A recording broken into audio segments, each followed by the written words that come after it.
¿Qué pasa cuando el hombre más rico del mundo se cree intocable? Que termina con oro hirviendo en la garganta. Marco Licinio Craso, el oligarca más rico de Roma, decidió comprarse una guerra por pura vanidad. Quería gloria. Quería ser César. Quería que su fortuna también sonara a leyenda. Sus generales le dijeron que no. Sus aliados le dijeron que no.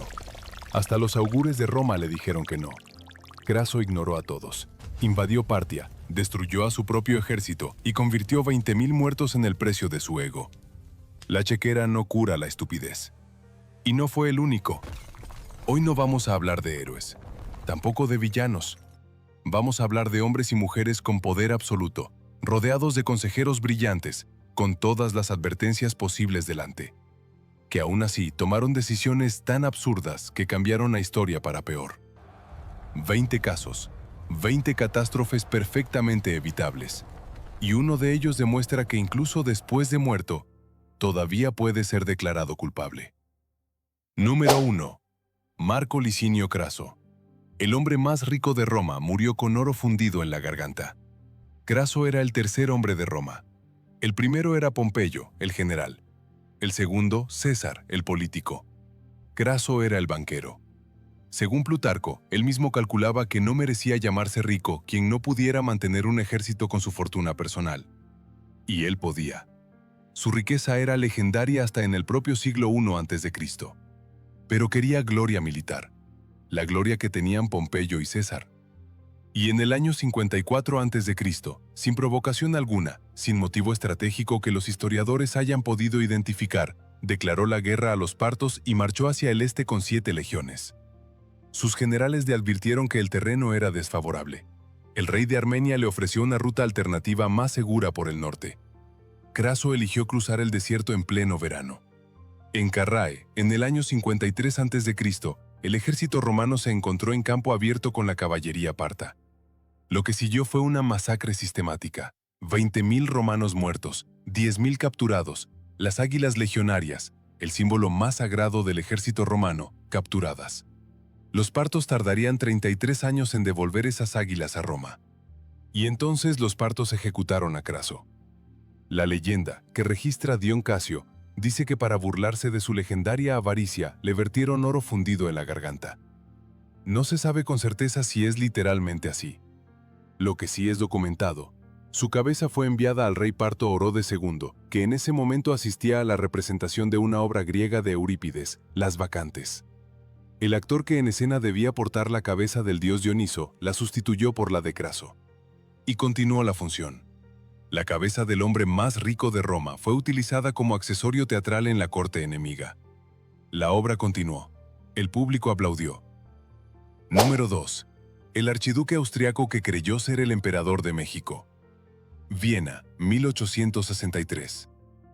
Napoleón III de Francia necesitaba un aliado en América para contrarrestar la influencia de Estados Unidos y controlar las deudas que México le debía.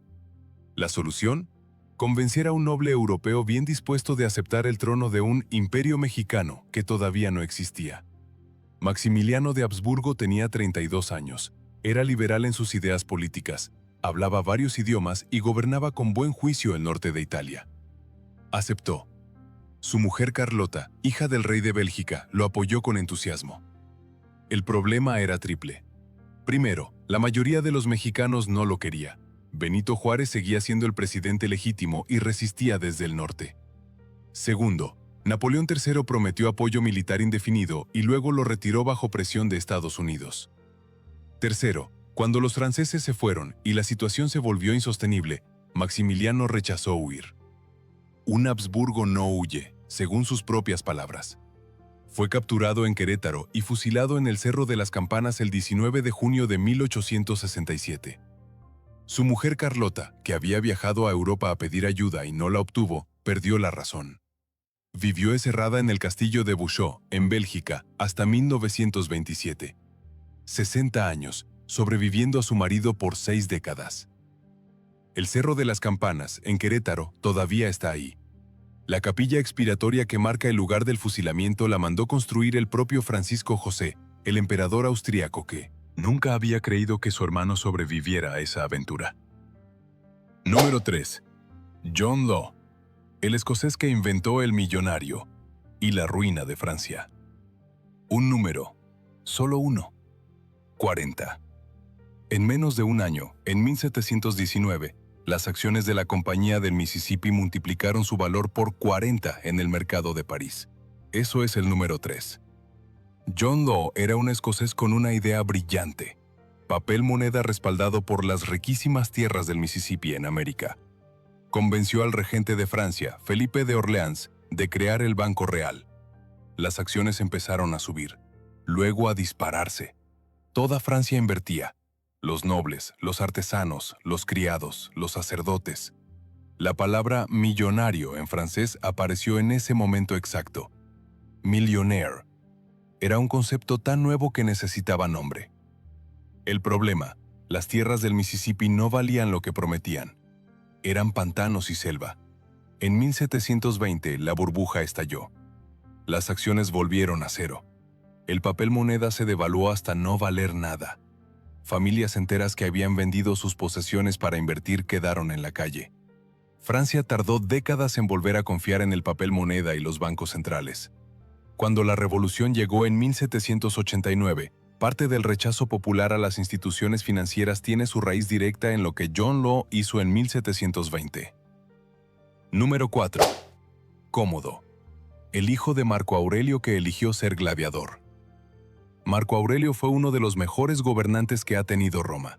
Filósofo, militar, administrador impecable. Y cometió el único error documentado de toda su carrera: nombrar heredero a su propio hijo. Cómodo tenía una obsesión: los gladiadores. Y en algún momento de su reinado decidió que no era suficiente con gobernar el imperio más poderoso del mundo. Quería también ser el mejor gladiador de Roma. El problema era el riesgo físico. Nadie podía herir al emperador. Así que sus oponentes en la arena eran seleccionados con cuidado. Hombres con una sola pierna, hombres que llevaban espadas de plomo, hombres directamente incapacitados. Cómodo los vencía. Las crónicas indican que luchó más de 700 veces de esta manera. El público aplaudía. El Senado se humillaba asistiendo. Rebautizó Roma Colonia Comodiana. Rebautizó los 12 meses del año con sus propios nombres. Se cambió el nombre oficial a Hércules Romano. Los historiadores calculan que el Imperio Romano estaba en perfectas condiciones administrativas cuando Cómodo llegó al trono. Había heredado una máquina que funcionaba. Necesitó 12 años para desestructurarla. ¿Qué habría pasado si Marco Aurelio hubiera adoptado a su sucesor en lugar de confiar en la biología? Número 5. Darío III. El rey de reyes que huyó y dejó a su familia atrás. Rey de reyes. Ese era el título del monarca persa, el heredero de Ciro el Grande, el gobernante del imperio que durante 2 siglos había dominado desde Egipto hasta la India. Darío III era ese rey. Cuando Alejandro cruzó el Helesponto en 334 a.C., los consejeros de Darío le advirtieron que no subestimara al macedonio. Darío no los escuchó. En la batalla de Isos, en 333 a.C., Darío tenía entre 250.000 y 600.000 hombres, según las fuentes, contra unos 35.000 macedonios. Cuando la línea persa comenzó a ceder, el rey de reyes montó en su carro y huyó. Abandonó en el campo de batalla a su madre Sisigambis, a su esposa Estatira, a sus hijos. Alejandro los encontró. Los trató con todos los honores. Sisigambis quedó tan impresionada por el trato recibido que adoptó a Alejandro como hijo. Cuando el macedonio murió años después, Sisigambis se negó a seguir comiendo. Murió 5 días más tarde. La madre del rey de reyes eligió morirse antes que adaptarse al mundo que su propio hijo no supo defender. Número 6. Luis II de Baviera. El rey que vivía en los cuentos de hadas que construía. ¿Por qué el castillo que inspiró a Disney nunca fue habitado? La respuesta tiene nombre y título: Luis II, rey de Baviera. Luis subió al trono en 1864, con 19 años. Inteligente, culto, apasionado por Wagner, pero sin ningún interés real en gobernar. Lo que le apasionaba era construir. Neuschwanstein, diseñado como castillo de caballero medieval. Herrenchiemsee, réplica de Versalles. Linderhof, Palacio Rococó en el Bosque Bávaro. El problema: Luis pagaba con las arcas de Baviera. En 1885, sus deudas superaban los 14 millones de marcos. Sus ministros no conseguían que atendiera los asuntos de Estado. Recibía audiencias a medianoche. Pasaba meses enteros aislado de sus castillos sin ver a nadie.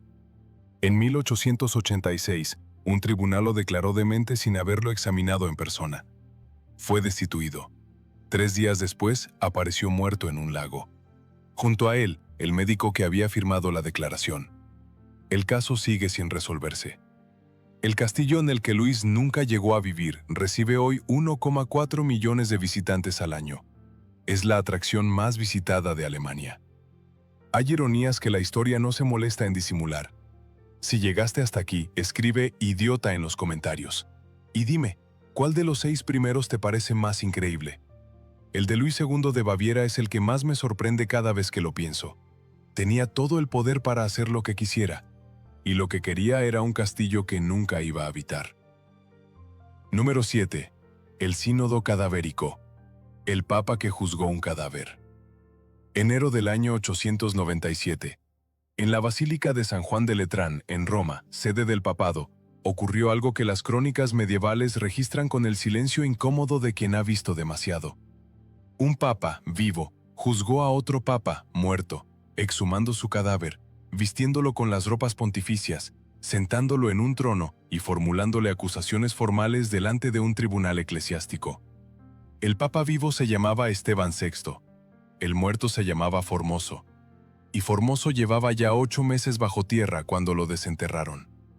Las razones eran políticas. Formoso, durante su pontificado anterior, había coronado a un emperador del Sacro Imperio que la facción romana de Esteban VI consideraba ilegítimo. Esteban, presionado por la familia de Spoleto y por su propia ambición, decidió no solo descalificar el legado de Formoso, sino borrarlo retroactivamente. Y para borrarlo, había que juzgarlo. Sacaron el cadáver de su tumba en la Basílica de San Pedro. Lo trasladaron en procesión hasta Letrán. Lo lavaron. Lo vistieron con sotana, capa y mitra papal. Lo sentaron en un trono delante de los cardenales reunidos. Pusieron a un diácono detrás del cuerpo, encargado de responder en nombre del muerto cuando se formularan las preguntas. La cara del cadáver, según las crónicas de Liutprando de Cremona, presentaba ya signos avanzados de descomposición. Olía. Era invierno, pero olía. Esteban VI formuló los cargos en voz alta: usurpación, perjurio, ambición. El diácono balbuceó respuestas. El tribunal declaró a Formoso culpable. Le quitaron las vestiduras pontificias. Le cortaron los 3 dedos con los que un papa imparte la bendición. Y arrojaron el cadáver al río Tíber.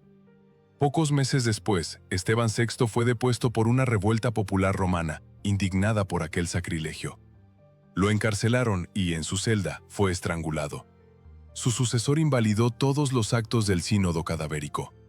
El siguiente papa los volvió a invalidar, por si acaso. Hubo 5 papas en 5 años. Roma vivió uno de los periodos más caóticos de toda la historia papal, llamado por los cronistas posteriores la pornocracia. El cadáver de Formoso, mientras tanto, fue rescatado del Tíber por un monje, escondido durante un tiempo y finalmente devuelto a su tumba en San Pedro, donde reposa todavía. Número 8. El Papa Clemente VII. El hombre que en un año perdió Roma y perdió Inglaterra. En 1527, el Papa Clemente VII era el líder espiritual de Europa Occidental. Tenía bajo su autoridad a reyes y emperadores. Y en ese mismo año lo perdió casi todo. Clemente llevaba años intentando mantener el equilibrio entre Francia y el Sacro Imperio de Carlos V. Prometía alianzas, retrasaba decisiones, jugaba a 2 bandas. Cuando Carlos V necesitó dinero para sus ejércitos en Italia, sus mercenarios, en su mayoría alemanes luteranos que despreciaban al Papa, marcharon sobre Roma. En mayo de 1527, Roma fue saqueada durante meses. La ciudad que durante siglos había sido el centro de la cristiandad occidental, pillada sistemáticamente por las tropas de un monarca nominalmente católico. Clemente huyó al castillo de Sant'Angelo y capituló. El mismo año, Enrique VIII de Inglaterra solicitaba la anulación de su matrimonio con Catalina de Aragón. Clemente, humillado y dependiente políticamente de Carlos V, tío de Catalina, no podía concederla. Enrique rompió con Roma. La Iglesia anglicana nació de la cobardía diplomática de un solo papa. Un mismo hombre, en un solo año, perdió la ciudad de Roma y perdió a Inglaterra para la Iglesia católica. El historial de daños de Clemente VII en 12 meses es difícil de igualar. Número 9. Federico III del Sacro Imperio. El hombre que miró caer Bizancio y siguió coleccionando gemas. 53 años. Ese es el tiempo que Federico III gobernó el Sacro Imperio Romano Germánico, de 1440 a 1493. Ningún Habsburgo lo superó en longevidad como gobernante, y durante esos 53 años, el mundo a su alrededor se incendió. En 1453, Constantinopla cayó ante los turcos otomanos. El Imperio Bizantino, heredero de Roma, 1000 años de historia, desapareció. Europa necesitaba una respuesta cristiana unificada. Federico III convocó dietas, pronunció discursos, prometió cruzadas. Después, no hizo nada. Los turcos avanzaron por los Balcanes. Belgrado resistió sola. Hungría resistía sola. Federico prometía. No actuaba. Lo que sí hacía Federico era coleccionar piedras preciosas, resolver acertijos y obsesionarse con un acrónimo personal. A-E-I-O-U, que según él significaba Austria manda sobre el mundo entero, en latín. Lo grabó en todos sus objetos personales, en sus libros, en los muros de sus palacios. ¿Qué habría hecho cualquier otro gobernante con 53 años de poder sobre el corazón de Europa? Federico los usó para coleccionar gemas y perfeccionar un acrónimo mientras el mundo islámico reorganizaba el mapa de Europa Oriental. Número 10. Carlos el Temerario de Borgoña. 3 batallas, 1 año, todo perdido. Carlos, duque de Borgoña, heredó en 1467 uno de los dominios más ricos de Europa Occidental, los Países Bajos, el Franco Condado, partes de Francia y Luxemburgo. Sus antepasados habían tardado 3 generaciones en construirlo. Él lo destruyó en 1 año. Carlos quería ser rey, y lo que lo frenaba era Luis XI de Francia, el monarca más hábil de su época, que prefería las intrigas al campo de batalla. Carlos prefería lo contrario. Esa diferencia los destruyó. En 1476, en Grande-Son, Carlos atacó al ejército suizo. Perdió. En Murten, meses después, volvió a atacar. Volvió a perder. En enero de 1477, en Nancy, atacó por tercera vez. Esta vez Carlos murió en el campo de batalla. Su cuerpo estaba tan desfigurado que tardaron días en identificarlo. Su cuerpo fue identificado porque sus chambelanes reconocieron una vieja cicatriz y sus uñas largas. El hombre que quería ser rey murió tan anónimo en el campo que nadie supo que era él durante días. 3 batallas, 12 meses, un ducado construido durante 3 generaciones, disuelto. El hombre que quería ser rey murió sin que nadie lo reconociera en el barro. Número 11. El emperador Honorio. Roma arde y él pregunta por su gallina. En el año 410 después de Cristo ocurrió algo que no había pasado en 800 años. Un ejército enemigo saqueó la ciudad de Roma. Los visigodos de Alarico entraron por la puerta Salaria y durante 3 días se llevaron lo que quisieron. El emperador de Occidente era Honorio. Tenía 25 años. Estaba en Rávena, a más de 400 kilómetros, porque Rávena era más fácil de defender. El historiador Procopio de Cesarea recoge un episodio que los académicos llevan siglos debatiendo si es literal o alegórico, pero que en cualquier caso captura algo real sobre Honorio. Cuando un mensajero llegó a Rávena y comunicó que Roma ha perecido, el emperador exclamó consternado: ¿Cómo? Si hacía un momento la había dado de comer. El mensajero tuvo que aclarar que se refería a la ciudad, no a la gallina Roma, su ave favorita, que vivía sana en el palacio. Mientras la ciudad que durante 8 siglos había sido el centro del mundo conocido era saqueada por primera vez, el heredero del Imperio Romano estaba más preocupado por una gallina que llevaba su nombre. Número 12. Jerjes I. El rey que azotó el mar por desobedecerle. ¿Por qué el ejército más grande del mundo antiguo perdió ante una flota griega que tenía menos de la mitad de sus barcos? La respuesta dice algo sobre el tipo de hombre que lo mandaba. En el año 480 a.C., Jerjes I decidió invadir Grecia con todo lo que el imperio persa podía movilizar. Las fuentes griegas hablan de 2 millones de hombres. Los historiadores modernos calculan entre 150.000 y 300.000. Construyó 2 puentes de barcos sobre el Helesponto para cruzar a Europa. Cuando una tormenta destruyó esos puentes, Jerjes ordenó azotar el mar con cadenas, 300 latigazos, y lanzar al agua esposas y grilletes para encadenarlo. Simbólicamente, reconstruyó los puentes, cruzó, saqueó Atenas, y luego perdió la batalla naval de Salamina ante una flota griega inferior en número pero superior en estrategia. Volvió a Persia. Los griegos ganaron la guerra. Jerjes I mandó castigar físicamente al mar. El mar no obedeció. Los griegos tampoco. Estamos en la mitad del video. Si los datos de hasta aquí te parecen de otro nivel, el próximo video va sobre las 20 decisiones militares más catastróficas de la historia antigua. Si no quieres perdértelo, suscríbete. No publicamos todos los días, pero cuando publicamos, vale la pena. Número 13. El emperador Wanli, el gobernante que se negó a gobernar durante 28 años. En 1589, el 14º emperador de la dinastía Ming de China tomó una decisión sin precedentes en la historia de cualquier gran potencia. Dejó de gobernar. Y no lo hizo un día, ni un mes. Lo hizo durante 28 años. Wanli llevaba 16 años en el trono cuando tuvo una disputa con sus ministros sobre quién debía ser su heredero oficial. Los confucianos del gobierno querían al hijo mayor. Wanli quería al tercero. La burocracia no cedió. Y Wanli tampoco. El resultado fue extraordinario.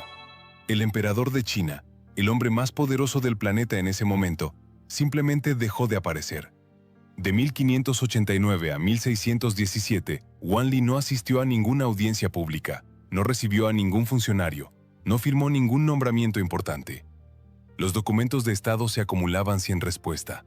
Los cargos vacantes no se cubrían. Las fronteras del norte se debilitaban. En esas décadas de inacción voluntaria se plantaron las semillas de la caída de la dinastía Ming, que se consumaría en 1644 bajo la presión de los manchúes del norte. El hombre más poderoso del mundo en 1589 decidió que si no podía elegir a su heredero favorito, no iba a gobernar. Y nadie pudo hacer nada al respecto durante casi 3 décadas. Número 14. Nerón, el emperador que mató a su madre y culpó a los cristianos del incendio que quizás él mismo inició. En julio del año 64 después de Cristo, Roma ardió. Durante 6 días y 7 noches, el fuego consumió 10 de los 14 barrios de la ciudad. Cientos de miles de personas perdieron sus hogares. Nerón estaba en Anzio cuando comenzó el incendio. Volvió a supervisar los trabajos de extinción. Lo que no es verificable, y los historiadores llevan 20 siglos discutiéndolo, es si él lo inició para poder construir en el espacio devastado. Lo que sí es documentado. Sobre las cenizas de la zona más afectada, Nerón levantó su palacio personal, la Domus Aurea, la Casa Dorada. Más de 300 habitaciones. Techos con paneles giratorios para que llovieran flores sobre los invitados. Necesitaba un culpable. Los eligió, los cristianos de Roma. Los arrestó masivamente, los ejecutó cubriéndolos de brea y prendiéndoles fuego como antorchas. Los crucificó, los arrojó a las fieras. Antes de todo eso había mandado asesinar a su propia madre Agripina, a su primera esposa y a su tutor el filósofo Séneca. Cuando sus propios generales se rebelaron, huyó de Roma y se suicidó con ayuda de un liberto, pronunciando, según Suetonio, su última frase: «¿Qué artista muere conmigo?». Nerón creía que su legado sería artístico. Su legado real fue la primera persecución sistemática de una religión que 2 siglos después se convirtió en la religión oficial del imperio que él gobernó. Número 15. Marco Junio Bruto, el hombre que mató a César y convirtió la república en cenizas. En los idus de marzo del año 44 a.C., 23 senadores apuñalaron a Julio César en el teatro de Pompeyo. El más famoso de ellos era Marco Junio Bruto. Era un hombre de principios. Genuinamente creía en la república. Y estaba catastrófica y monumentalmente equivocado en todos sus cálculos. Primer error: no mató a Marco Antonio. Sus colegas conspiradores querían hacerlo. Bruto se opuso. Antonio huyó del teatro sin un rasguño. Segundo error: dejó que Antonio hablara en el funeral de César.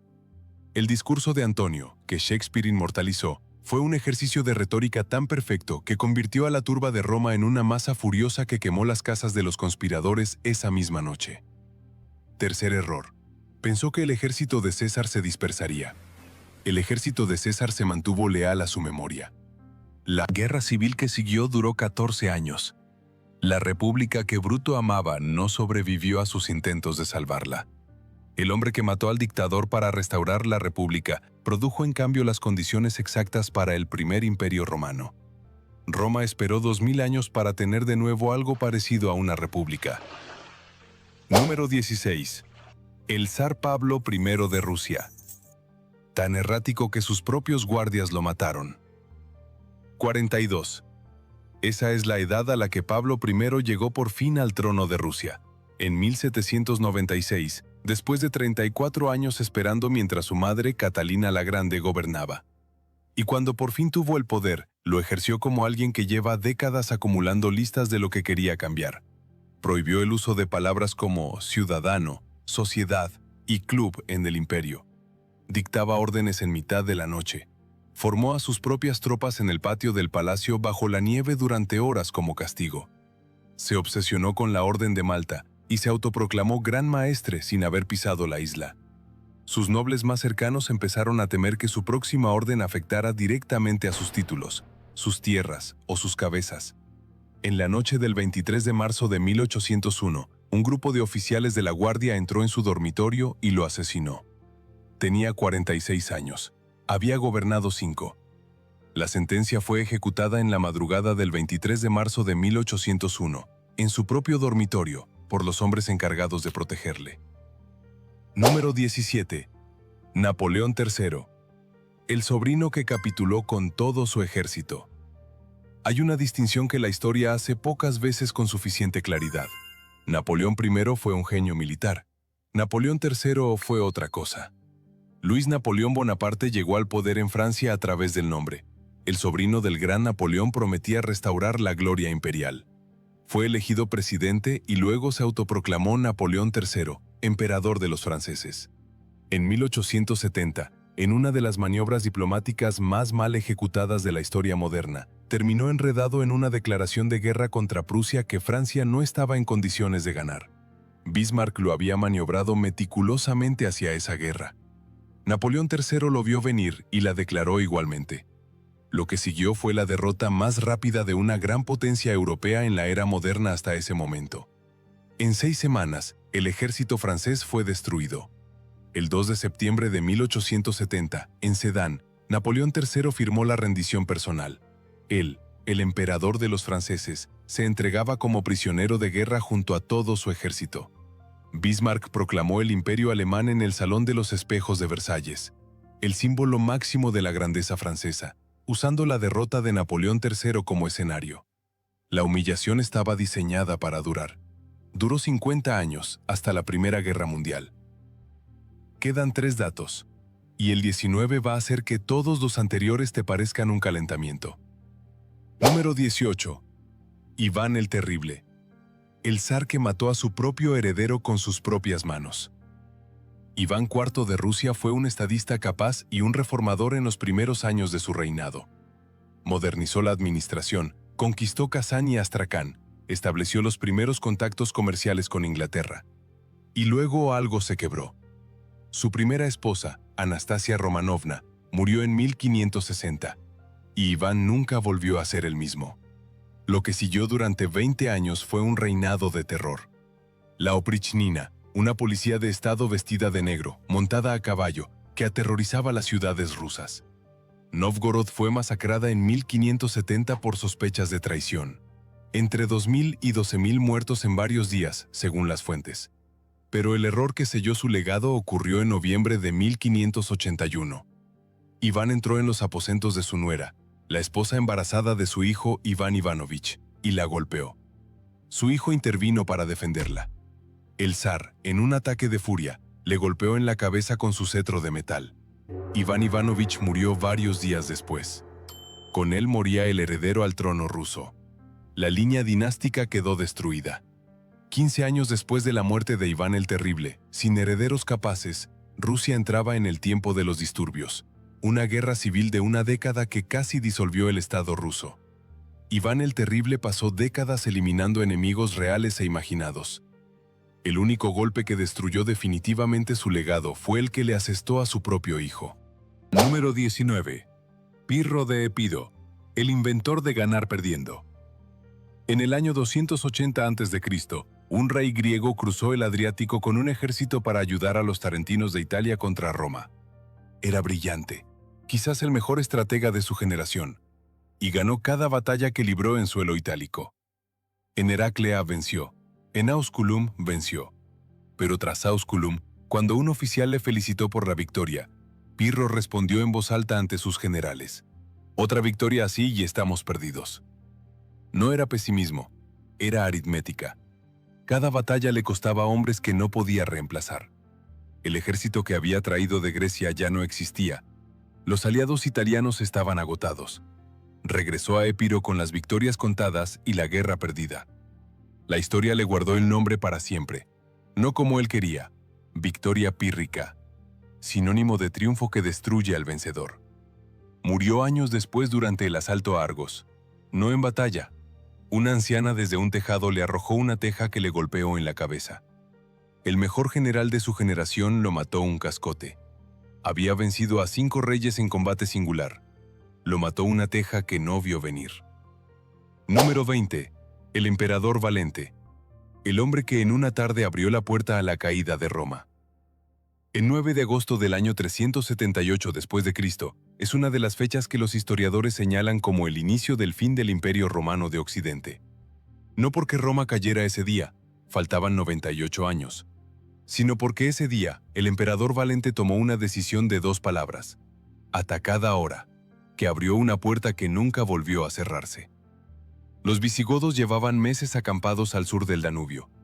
Habían cruzado la frontera romana en 376 con permiso imperial, huyendo de los hunos que los empujaban desde el este. La administración romana local los había maltratado, defraudado, dejado pasar hambre. Los visigodos se rebelaron. Valente acudió en persona con el ejército de Oriente. Su coemperador Graciano venía desde el oeste con refuerzos. Los generales de Valente le aconsejaron esperar. Graciano estaba a días de distancia. Juntos serían numéricamente superiores. Era la decisión obvia. Valente no quería compartir la victoria. Quería que fuera suya. Ordenó el ataque sin esperar. La batalla de Adrianópolis fue una catástrofe. 2/3 del ejército romano de Oriente muertos en unas horas. Valente muerto en el campo. Su cuerpo nunca fue encontrado. Y los visigodos, establecidos definitivamente dentro de las fronteras romanas como pueblo armado y autónomo. El precedente fue irreversible. Por primera vez en la historia del imperio, un pueblo bárbaro vivía dentro de las fronteras con sus propias leyes y su propio ejército, sin integrarse. El modelo se repitió, se extendió. 98 años después, el último emperador de Roma occidental fue depuesto por un jefe bárbaro que ni siquiera se molestó en proclamarse sucesor. Simplemente lo mandó a casa. ¿Habría cambiado algo si Valente hubiera esperado 2 días a Graciano? Los historiadores llevan siglos sin ponerse de acuerdo. Lo que sí está claro es que no esperó, y que eso fue suficiente para que el mundo que conocemos hoy fuera diferente. 20 personas con todo el poder que el mundo podía conceder. Con los ejércitos más grandes, las fortunas más colosales, la autoridad más absoluta de sus épocas. Y en cada caso, una sola decisión, o una sola incapacidad de decidir, que cambió el curso de la historia. Craso murió porque quería lo que ya tenía en abundancia y carecía de lo que no sabía que le faltaba. Valente murió porque su ego no podía esperar 2 días. Juan Sin Tierra perdió un imperio porque no supo mantener la lealtad de nadie. La historia no es solo el relato de los grandes héroes. Es también el relato de lo que pasa cuando las personas equivocadas tienen el poder correcto en el momento preciso. Si alguno de estos personajes te ha cambiado algo en la visión que tenías de la historia, o simplemente te ha dado una historia para contar en la próxima cena, compártelo con alguien que creas que lo va a disfrutar. Si no quieres perderte ningún video, el canal está ahí. Hasta entonces.